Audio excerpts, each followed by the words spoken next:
এই ভিডিওতে আমরা আমাদের প্রপার্টি মডিউলটা দেখব।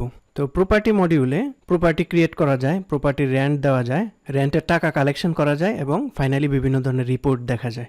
এই মডিউলে কাজ করতে হলে আমাদের এই 7টা বিষয়ের উপর একটু ধারণা থাকতে হবে। যেমন প্রথমে হচ্ছে রেন্টার প্রোফাইল। এটা হচ্ছে আপনি যে প্রপার্টি ভাড়া দিবেন, ভাড়াটিয়ার প্রোফাইল ক্রিয়েট করতে হবে। এই ভাড়াটিয়ার প্রোফাইলটা যখন ক্রিয়েট করবেন তখন চার্ট অফ অ্যাকাউন্টে 3টা অ্যাকাউন্ট ক্রিয়েট হবে। একটা ভাড়াটিয়ার রিসিভেবল অ্যাকাউন্ট, আর একটা অ্যাডভান্স অ্যাকাউন্ট এবং আর একটা রিটেনশন অ্যাকাউন্ট। তারপরের বিষয়টা হচ্ছে প্যারেন্ট প্রপার্টি। এই প্যারেন্ট প্রপার্টিটা কী জিনিস আমি যদি সিম্পলি বলি, ধরেন আপনার একটা বিল্ডিং আছে, এখন এই বিল্ডিংয়ের ভিতরে তো বিভিন্ন ধরনের ফ্ল্যাট আছে, এই ফ্ল্যাটগুলোই আপনি মূলত ভাড়া দিবেন। তাইলে পুরো বিল্ডিংটা যেটা, এটা হচ্ছে প্যারেন্ট প্রপার্টি, এবং যে ফ্ল্যাটগুলো, ওই ফ্ল্যাটগুলো হচ্ছে শুধু প্রপার্টি, যেটা ওইটা যেই প্রপার্টিগুলো ভাড়া দিব ওই প্রপার্টির প্রোফাইল তৈরি করার জন্য প্রথমে একটা প্যারেন্ট প্রপার্টি ক্রিয়েট করব, তারপর ওই ফ্ল্যাটগুলো বা ওই প্যারেন্ট প্রপার্টির আন্ডারে যে প্রোফাইলগুলো হবে সেগুলোর প্রোফাইল তৈরি করব প্রপার্টি উইন্ডোতে। আমরা প্যারেন্ট প্রপার্টিটা ক্রিয়েট করার সময় চার্ট অফ অ্যাকাউন্টের একটা হেডের সাথে একটা রেভিনিউ অ্যাকাউন্টের সাথে কানেক্ট করে দিব। এই প্রপার্টির যত ট্রানজ্যাকশন বা লেনদেন হবে সবগুলো ওই প্যারেন্ট প্রপার্টির ওই রেভিনিউ অ্যাকাউন্টটার সাথে ট্রানজ্যাকশনগুলো হবে। তো এগুলো আমরা প্র্যাকটিক্যালি যখন দেখব তখন বেটার বুঝতে পারবো। তারপরে চলে আসছি রেন্ট প্রপার্টি। দেখেন আমাদের প্রপার্টি আছে, রেন্টার আছে বা ভাড়াটিয়া আছে। এখন আমরা এই ভাড়াটিয়াকে রেন্ট দিব না, যেখানে উল্লেখ থাকবে যে কত টাকা করে প্রতি মাসে উনি আমাদের ভাড়া দিবেন, অ্যাডভান্স কত হবে, তারপরে রেন্টের আদার্স টার্মস অ্যান্ড কন্ডিশন কী হবে, এইগুলা রেন্ট প্রপার্টি প্রোফাইলে বা রেন্ট প্রপার্টি যখন আমরা করব তখন আমরা এগুলো মেনশন করে দিব। এখন আমরা প্রপার্টি প্রোফাইল ক্রিয়েট করলাম, রেন্টার ক্রিয়েট করলাম, রেন্টের চুক্তির যে ইয়াটা রেন্ট প্রপার্টি করলাম, তারপরে প্রতি মাসে আমাদের রেন্ট ইনভয়েস করতে হবে না, সেটা হচ্ছে এই রেন্ট ইনভয়েস। আমরা যখন রেন্ট ইনভয়েস করব তখন এই প্যারেন্ট প্রপার্টি বা প্রপার্টির সাথে কানেক্টেড যে রেভিনিউ অ্যাকাউন্টটা আছে ওইটা হবে ক্রেডিট, এবং আমাদের রেন্টারের যে রিসিভেবল অ্যাকাউন্টটা আছে ওইটা হবে ডেবিট। এই হচ্ছে মূলত কানেকশন। তারপরে হচ্ছে মানি রিসিট। এখন আমরা রেন্টের ইনভয়েস করলাম, ইনভয়েস করলে তো আমার রিসিভেবল দাঁড়ায় যাবে রেন্টারের অ্যাকাউন্টে। তো আমরা ওই মানি রিসিট যখন করে টাকাটা কালেক্ট করবো অ্যাকচুয়ালি, তখন আমাদের রেন্টার অ্যাকাউন্টটা ক্রেডিট হবে এবং আমাদের ক্যাশ বা ব্যাংক যেটাই হোক সেই অ্যাসেট অ্যাকাউন্টটা ডেবিট হবে। তো এই হচ্ছে মোটামুটি কনসেপ্ট। আমরা প্রথমেই একটা রেন্টার ক্রিয়েট করে নিই। দেখা যাচ্ছে আমাদের আগেই 2টা রেন্টার আছে, ক্রিয়েট করা আছে অলরেডি। তো আমি ধরে নিচ্ছি যে আরেকজন রেন্টার আমার নতুন ভাড়া নেওয়ার জন্য আসছে, আমি ওনাকে রেজিস্ট্রেশন করব। তো সেই জন্য রেন্টার প্রোফাইলে এসে নিউ বাটনে ক্লিক করব। নিউ বাটনে ক্লিক করে এখানে অনেক ইনফরমেশান দেওয়া যায়। আমি ম্যান্ডেটরি যে ফিল্ডগুলো আছে ওগুলো একটু পূরণ করে নিচ্ছি, আর বাকিগুলো আপনারা চাইলে ব্যবহার করতে পারেন, সমস্যা নেই। আমি নাম দিচ্ছি, একটা ফোন নাম্বার দিলাম এবং জেন্ডার সিলেক্ট করে, আর বাকিগুলো যেহেতু অপশনাল আমি আর ওগুলো দিচ্ছি না, আমি সাবমিট করছি। তাইলে দেখেন যেমনটা বলেছিলাম আমার 3টা অ্যাকাউন্ট ক্রিয়েট হয়েছে বিমল কুমারের নামে। একটা এটা হচ্ছে রিসিভেবল অ্যাকাউন্ট, এটা অ্যাডভান্স অ্যাকাউন্ট, এবং এটা রিটেনশন অ্যাকাউন্ট। এগুলো যদি আমি অ্যাডমিন মডিউলের চার্ট অফ অ্যাকাউন্টসে যাই এবং এখানে ক্লিক করে এটাতে ক্লিক করি, দেখতে পাবো যে বিমল কুমার নামে অ্যাকাউন্টসগুলো চার্ট অফ অ্যাকাউন্টের আন্ডারে ক্রিয়েট হয়েছে। আমার এখানে অনেক অ্যাকাউন্টস রয়েছে, কারণ আমি যে সফটওয়্যারটা থেকে দেখাচ্ছি এটা আমার ডেমো সফটওয়্যার, এখানে অনেক ইনফরমেশন এন্ট্রি দিয়ে রাখছে, সেজন্য অনেক বেশি দেখাচ্ছে। দেখেন অ্যাকাউন্ট রিসিভেবলের আন্ডারে এই অ্যাকাউন্টটা ক্রিয়েট হয়েছে এবং আগের 2জনের অ্যাকাউন্টও দেখা যাচ্ছে, অ্যাকাউন্টস রিসিভেবল রেন্টার। ঠিক আছে, তারপরে হচ্ছে renter advance payable, retention payable. তো আমরা দেখলাম যে একটা রেন্টার অ্যাকাউন্ট ক্রিয়েট করলে চার্ট অফ অ্যাকাউন্টের কোথায় হিট করে এবং কয়টা অ্যাকাউন্ট ক্রিয়েট হয়। তো এইবার চলে আসছি আমি প্যারেন্ট প্রপার্টিজ যে উইন্ডো, প্যারেন্ট প্রপার্টিজ উইন্ডোতে, যেটা আমাদের 2 নম্বরে বলা ছিল যে প্যারেন্ট প্রপার্টি ক্রিয়েট করতে হবে। দেখেন এখানে 2টা প্যারেন্ট প্রপার্টি কিন্তু আগে থেকে ক্রিয়েট করা আছে, একটা হচ্ছে আদর্শ বিল আর একটা ত্রিরত্ন মঞ্জিল। তো আমরা আরও একটা প্যারেন্ট প্রপার্টি ক্রিয়েট করব। তো এখানে প্যারেন্ট প্রপার্টি ক্রিয়েট করার আগে আমাদের চার্ট অফ অ্যাকাউন্টে এই প্যারেন্ট প্রপার্টি নামে একটা হেড খুলে আসতে হবে। তো আমি সেজন্য চলে যাচ্ছি অ্যাডমিন মডিউলে। অ্যাডমিন মডিউল থেকে চার্ট অফ অ্যাকাউন্টস থেকেও করতে পারি, আবার চাইলে যে রেভিনিউ অ্যাকাউন্টস এটা থেকেও করতে পারি। আমি সহজে করার জন্য রেভিনিউ অ্যাকাউন্টসে চলে আসছি। এই রেভিনিউ অ্যাকাউন্টসে আসার পর আমরা নতুন একটা অ্যাকাউন্টস ক্রিয়েট করব চার্ট অফ অ্যাকাউন্টে, সেজন্য নিউতে ক্লিক করব। নিউতে ক্লিক করার পর আমি প্রপার্টিটার নাম দিচ্ছি আহমেদ মঞ্জিল, এবং হেড অ্যাকাউন্ট দিচ্ছি ইনকাম, এবং সাব হেড অ্যাকাউন্ট দিচ্ছি ইনকাম ফ্রম প্রপার্টি রেন্ট। সব শেষে সাবমিট করলাম। তাহলে আমার নতুন একটা অ্যাকাউন্ট ক্রিয়েট হয়ে গেল প্যারেন্ট প্রপার্টির জন্য। এটা হচ্ছে এটা। এখন আমি যদি চার্ট অফ অ্যাকাউন্টে এটাকে দেখতে চাই তাহলে এই বক্সে ক্লিক করব, করে generate revenue accounts as report দিব। দিলে আমার মোটামুটি এরকম একটা রিপোর্ট দেখা যাবে। এখানে দেখতে পাচ্ছি যে ইনকাম ফ্রম প্রপার্টি রেন্টের আন্ডারে আমার আহমেদ মঞ্জিল অ্যাকাউন্টটা তৈরি হয়েছে। তো এই অ্যাকাউন্টটার সাথে আমরা প্যারেন্ট প্রপার্টিটা লিঙ্ক করে দিব। তো আমি আবার চলে আসছি প্যারেন্ট প্রপার্টিজে। আসার পর নিউ বাটনে ক্লিক করব, করে প্যারেন্ট প্রপার্টির সেম নাম দিব এবং আদার্স ইনফরমেশন দরকার হলে লিখব।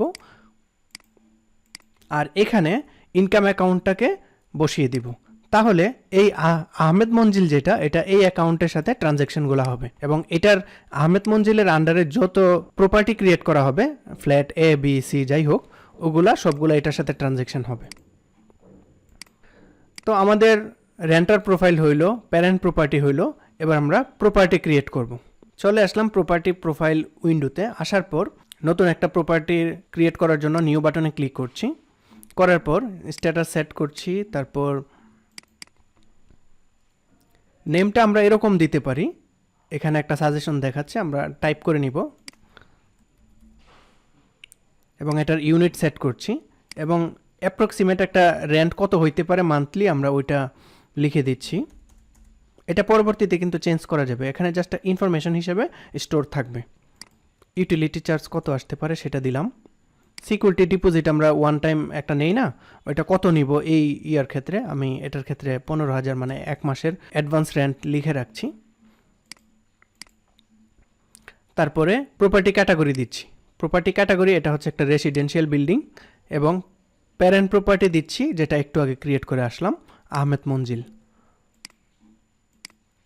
তাহলে আমাদের একটা ফ্ল্যাট কিন্তু রেজিস্ট্রেশন হয়ে গেল।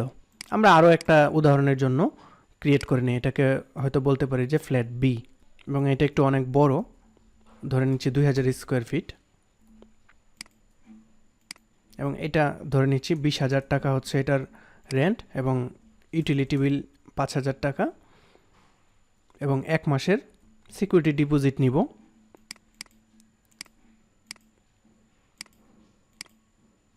এটাও আহমেদ মঞ্জিলের আন্ডারে হবে। তাইলে আমরা আহমেদ মঞ্জিলের আন্ডারে 2টা ফ্ল্যাট রেজিস্ট্রেশন করে ফেললাম। এটা যদি আমরা শুধুমাত্র আহমেদ মঞ্জিলের জন্য লিস্টটা দেখতে চাই, সার্চ বাটনে আসবো, এসে প্যারেন্ট প্রপার্টিটা আহমেদ মঞ্জিল করে দিয়ে যখন সাবমিট দিব, দেখব শুধুমাত্র আহমেদ মঞ্জিলের যে ফ্ল্যাটগুলো আছে ওগুলো এখানে দেখাবে। এইভাবে অন্যান্য প্যারেন্ট প্রপার্টির আন্ডারও যে ফ্ল্যাট আছে ওগুলোকে খুঁজে বের করে দেখা যাবে। আমরা কিন্তু প্রপার্টি প্রোফাইল যেটা ফ্ল্যাট বি বা ফ্ল্যাট এ, এগুলার আরও ইনফরমেশন চাইলে স্টোর করে রাখতে পারি এডিট বাটনে গিয়ে। এডিট বাটনে যাওয়ার পর দেখা যাবে যে এই ফ্ল্যাটের বিভিন্ন অ্যাট্রিবিউট আমরা সেট করে দিতে পারি। যেমন অ্যাভেলেবল অ্যাট্রিবিউটগুলো যদি দেখি, এখানে দেখা যাচ্ছে আমরা চাইলে এটার ফ্ল্যাট নাম্বার স্পেসিফিক মেনশন করে রাখতে পারি, যদিও নামের মধ্যে ফ্ল্যাট বি লেখাটা আছে। তারপরে ফ্ল্যাট এরিয়াটা এখানে মেনশন করে রাখতে পারি। তারপর ফ্লোর নাম্বার লিখে রাখতে পারি। তারপর বেডরুম কয়টা লিখে রাখতে পারি, বাথরুম কয়টা লিখে রাখতে পারি, তারপর ব্যালকনি কয়টা লিখে রাখতে পারি। তো এইভাবে দেখা যাচ্ছে আদার্স ইনফরমেশনগুলো আমরা এই ফ্ল্যাটের জন্য অ্যাসাইন করে রাখতে পারি।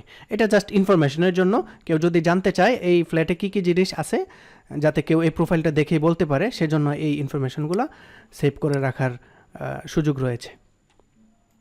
সেম ওয়েতে আমরা ফ্ল্যাট এর জন্য কিন্তু সেট করে দিতে পারি। তো আমি সেট করছি না, আমি একটাই দেখালাম যে কীভাবে ইনফরমেশনগুলো সেট করতে হয়।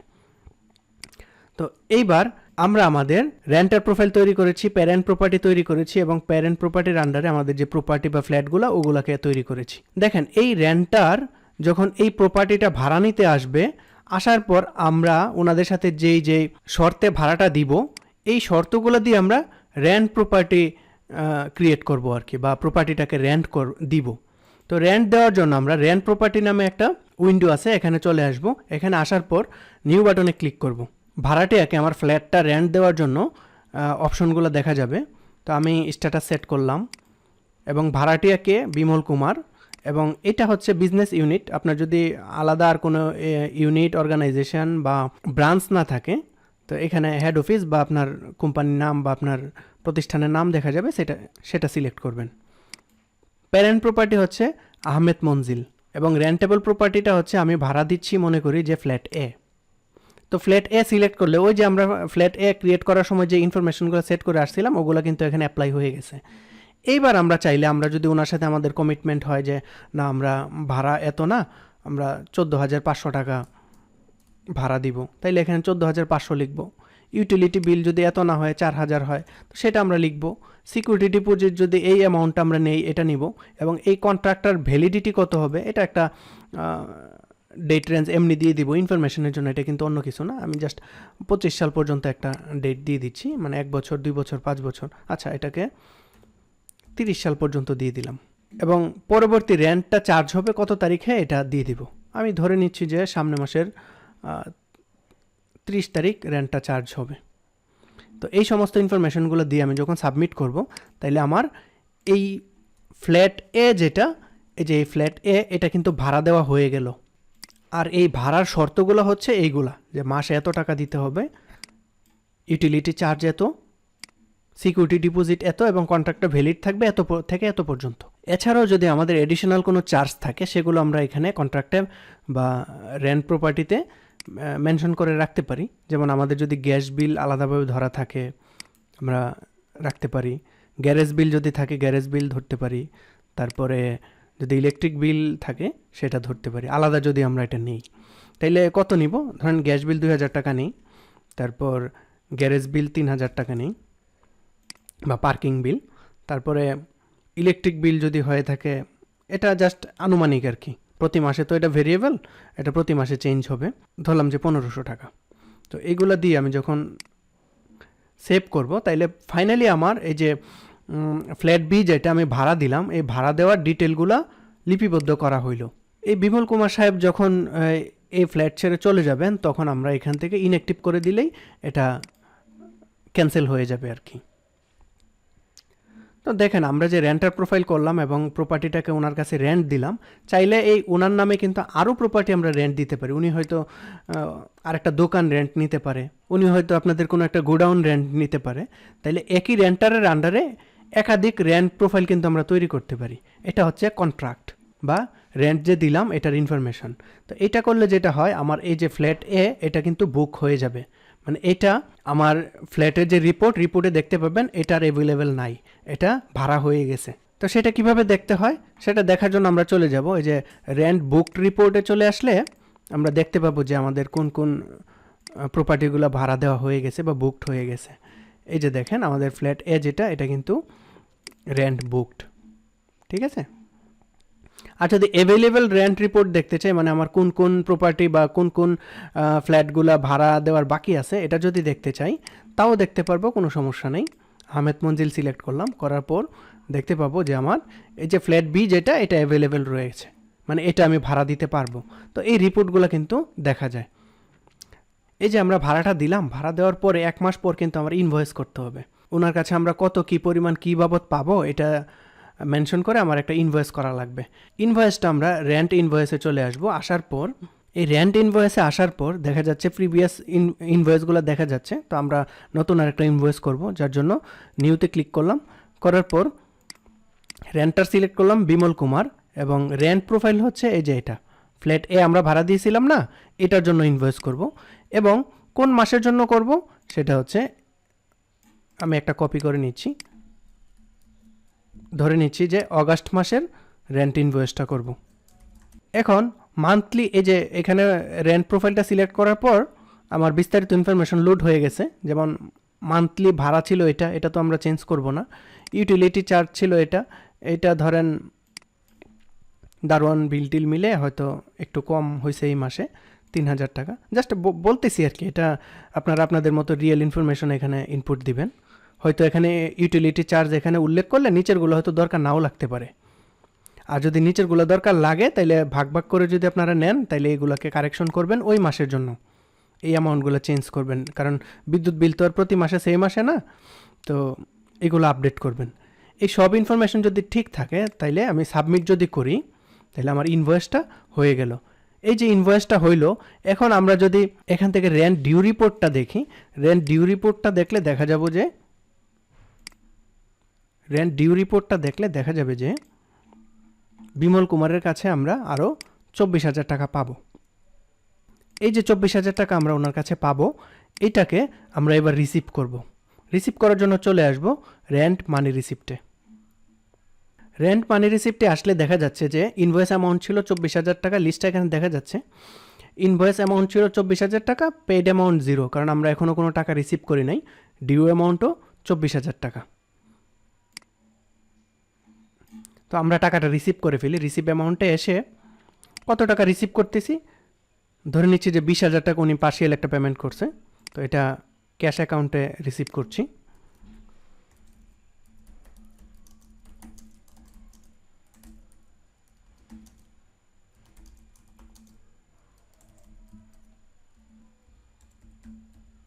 ন্যারেশন লিখে যখন আমি সাবমিট করব, আমার টাকাটা রিসিভ হয়ে যাবে। এবার এখানে আসলে দেখা যাবে শুধুমাত্র 4,000 টাকা ডিউ রয়েছে। আর অন্যান্য রিপোর্টে গেলে তো দেখতেই পাবেন, রেন্ট ডিউ রিপোর্টে যদি যাই দেখতে পাবো যে ওনার কাছে আমরা 4,000 পাবো। আর আদার্স আরও যদি রেন্টার থাকতো, আরও ইনফরমেশন থাকতো, নিচে আরও দেখা যাইতো। আমাদের একটাই রেন্টার আছে, সেজন্য একটাই দেখা যাচ্ছে, এই আহমেদ মঞ্জিলের।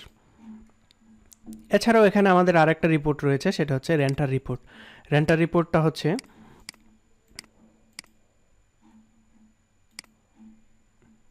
এই যে আহমেদ মঞ্জিলের কথা বলতেছি না, এই আহমেদ মঞ্জিলের অ্যাক্টিভ রেন্টার কারা কারা আছে। এখন আপনার যদি 10টা 20টা 15টা ফ্ল্যাট হয়, এই 15-20টা ফ্ল্যাটের সকল রেন্টারের লিস্ট এখানে আসবে, যেখানে ডিটেল ইনফরমেশনগুলো আপনি দেখতে পাবেন, যে এটার রেন্ট অ্যামাউন্ট কত ছিল, ইউটিলিটি কত ধরছিলেন এবং সিকিউরিটি ডিপোজিট কত ধরছেন।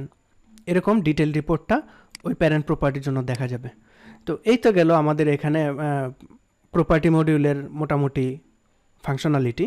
কিন্তু আমরা যদি আরও ডিটেল কিছু দেখতে চাই, ধরেন আমি লেজার রিপোর্টগুলো দেখতে চাচ্ছি, ডেবিট ক্রেডিটগুলো কীভাবে হয়েছে এগুলো দেখতে চাচ্ছি, তো এইগুলো দেখার জন্য ডিরেক্ট আমরা চলে যাব হচ্ছে ফিনান্সিয়াল মডিউলে।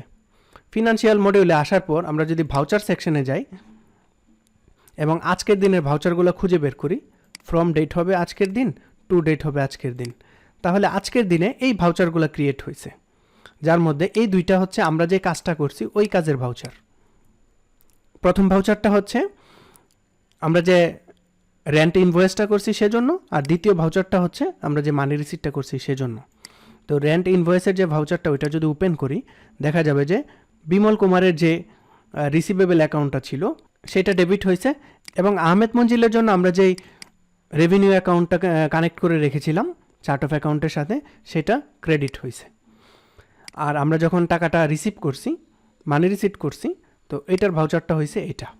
এখানে দেখা যাচ্ছে ক্যাশবুকটা ডেবিট হয়েছে এবং বিমল কুমারের অ্যাকাউন্টটা ক্রেডিট হয়েছে। এবার আমরা এগুলো লেজার যদি দেখি, আমরা সেম ইনফরমেশনগুলো দেখতে পাবো। আমরা চলে আসতেছি লেজার রিপোর্টে। আসার পর আমি অ্যাকাউন্টসের মধ্যে যদি দিয়ে দেই বিমল কুমার, তাহলে বিমল কুমারের রিসিভেবল অ্যাকাউন্টটা দেখতে পাবো। দেখা যাচ্ছে যে এখানে 24,000 টাকা ইনভয়েসের জন্য ডেবিট হয়েছিল এবং ওনার থেকে যখন টাকাটা আমরা রিসিভ করছি 20,000 টাকা ক্রেডিট হয়েছে। ফাইনালি আমরা এখনও ওনার কাছে 4,000 টাকা পাবো। তো এই লেজার রিপোর্টটা আমরা এইভাবে চেক করতে পারি। আমরা যদি ক্যাশবুকটা দেখি, ক্যাশবুকও দেখা যাবে যে টাকাটা ডেবিট হয়েছে। এছাড়া আমরা যদি রেভিনিউ অ্যাকাউন্টটা দেখি, যে আহমেদ মঞ্জিলের রেভিনিউ অ্যাকাউন্টটা যদি দেখি, এখানেও দেখা যাবে যে এই আহমেদ মঞ্জিল থেকে আমরা এই পর্যন্ত টোটাল ব্যালেন্স হচ্ছে 24,000 টাকা, যেটা আমরা রেন্ট ইনভয়েস করার সময় পোস্ট দিয়েছি। এছাড়া আমরা যদি কাস্টমারকে তার মানি রিসিটটা প্রিন্ট করে দিতে চাই, মানি রিসিটে চলে আসবো। আসার পর দেখা যাবে যে বিমল কুমারের মানি রিসিটটা দেখা যাচ্ছে। এটা প্রিন্ট বাটনে ক্লিক করে আমরা প্রিন্ট দিয়ে ওনাকে দিতে পারি।